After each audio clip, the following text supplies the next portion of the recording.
Guys, how are ya? I'm a believer that every single well-rounded, financially literate individual should know a little something about investing. So today we are going over what I find to be the top investment mistakes so you can make sure that you don't do them. If you are new to my channel, hey, how are ya? My name is Jackie from the Financial Literacy Tribe. Definitely, if you enjoy the content that you see today, be sure to hit that subscribe button so you can be notified every time I have a brand new video up. Let's jump right in. My number one top investing boo-boo that you do not want to do is, drumroll, to not invest at all. That's right. There are so many people, specifically people that I know, who are just like, nah, I'm gonna wait till my life is a little bit better or whatever before I start, saving for retirement or investing or whatever the case may be. Listen, guys, you already know my stance. Definitely, if you have just suffered like a major hardship, like you've lost your job or your partner has lost their job and you're having a hard time making ends meet, do you, boo-boo, do you. But my opinion is if you have a stable job and if you're able to pay your bills and you have a smallish amount of money left over after all of your bills are paid, then you need to be putting away money for retirement. Zero excuses. And so definitely waiting too long or making excuses is not going to benefit you. What's going to end up happening is you're going to blink in the blink of an eye and you're going to be close-ish to retirement age and you're not going to have enough, if anything, put away, and then you're going to be really, really frantic and freaking out, rightfully so. So we don't want that to happen. So definitely, if you are in a stable place in your life and you have a little bit of margin that you can set aside, you need to be investing. My number two mistake is not strategizing based off of your retirement date. A lot of people like to just blindly say like, yeah, I'm just contributing toward my job's pension or, my job's 401k or whatever the case may be. And they don't even know how much it is that they're like putting away, how much it is that they stand to get back during retirement time. They don't know anything.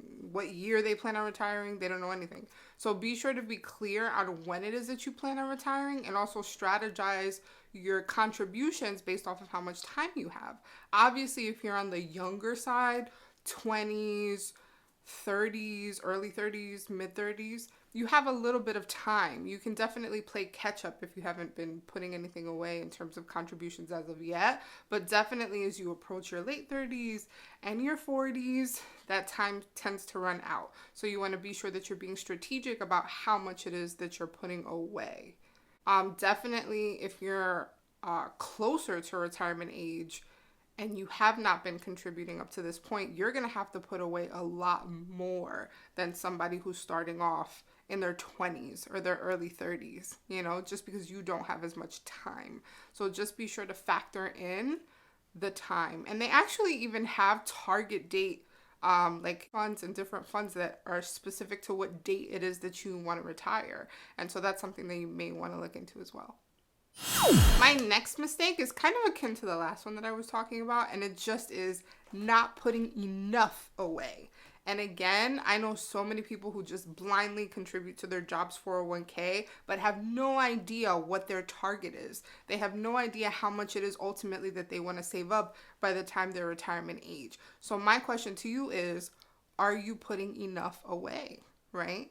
Definitely, if you're not 100% sure, I would definitely seek out a financial advisor, a finance professional within your area, and have that conversation with them just to see kind of where it is that you are, because you may not be putting enough away on a monthly basis. You may be, but you may not be. So if you're unsure, I would definitely speak to somebody about that. My next investing mistake is a big one that all of my friends, I know a lot of people who do this, and it's a big boo-boo, and that is trying to time the markets. Guys,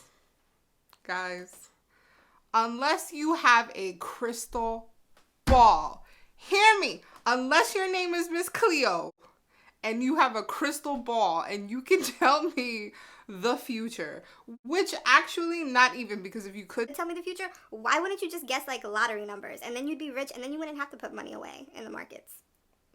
I figured it all out. Like literally, unless you can tell the future. In my opinion, it is a bad idea to try to time the markets. And if you're not sure what I'm talking about individuals who will start to see, they foreshadow, they foresee a drop in the markets and they pull everything out. And then when they think that things are on the up and up and everything is going to start going back up, they put everything back in. If you are chasing the markets, statistically, this is data. This isn't like just like my opinion, by the way. All of the data shows that you are on the losing end if you try to time the markets.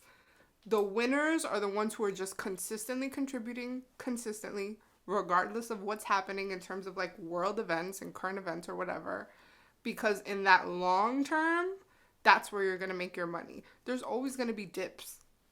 There's always going to be some crazy crisis on the news, always, since the beginning of time, trust me. So you should not be using the news broadcast and like the newspaper. Do people even still read newspapers? I don't know. Maybe it's just my personal opinion, but all of the data shows that people who try to chase the markets end up being on the losing end. There's just no way to do it unless A, like I said, you have a crystal ball and psychic powers, or B, you have some illegal insider information, at which point you should keep that to yourself, because prison, from what I hear, is not a fun place to go to. But my point is don't try to time the markets. That's my point.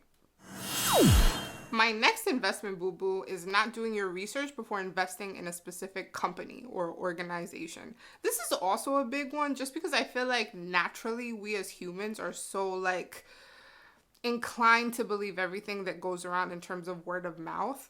You know, if your friend Bob at the water cooler at work is just going on and on and on about this new marijuana startup company and how much money he stands to make on it, of course you're going to be interested and be like, okay, what's the name of that? And you're going to want to put some money into it. Is it a good investment? I don't know. I definitely still think that it's important to do your research. Do you trust this company? Does this company, this organization have a good track record in terms of dividends that they're paying out? How are they doing financially? Are they underwater? Are they very successful? Do you also like value what it is that they're putting out to the world? You know, are your visions and your morals aligned with that organization? These are all things that you should be asking yourself before you're putting especially a substantial amount of money into the markets and investing in an organization or company. So definitely be sure to consider that, and definitely be sure to do your research. Don't just go off of what I'm saying. Don't just go off of what Bob at work is saying. You should always do your research on an organization before putting your money into that organization. And my last tip, take it with a grain of salt, because I know there's probably going to be a lot of opinions about this, but I really strongly believe that when you're talking about investing, you should be seeking professional advice. I'm not talking about some very adorable, wonderful, fabulous girl that you watch on YouTube who's just so amazing and so fabulous. But I'm talking about real life finance professionals, people that have gone to school and are very familiar with the markets and what to do depending on your specific situation, right? Not my situation, your specific situation. Even as we speak, I am actually researching and trying to find a good fee-only financial advisor within my area. I'll definitely probably end up doing a different video just based off of my experience in doing that. But I highly recommend it. You know why? Because investing can be really stressful. It's your money. It's your livelihood. It's your retirement that we're talking about here. So why wouldn't you put that in the hands of a professional individual? We don't do that with anything else. We don't do it with our health. We don't do it with our whatever, buying a house. We don't do it with anything. Why would you do it with your literal livelihood after retirement? So definitely seek financial professional advice.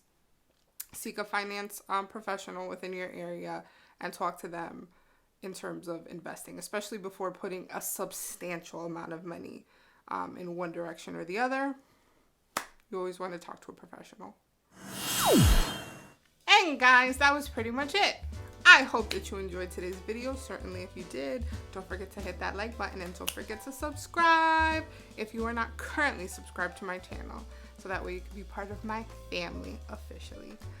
Definitely, as mentioned before, if you would like additional content similar to what it is that we covered here, then you're going to want to check out my blog, which is available at focusedfrugalfab.com. And I will see you soon. Bye!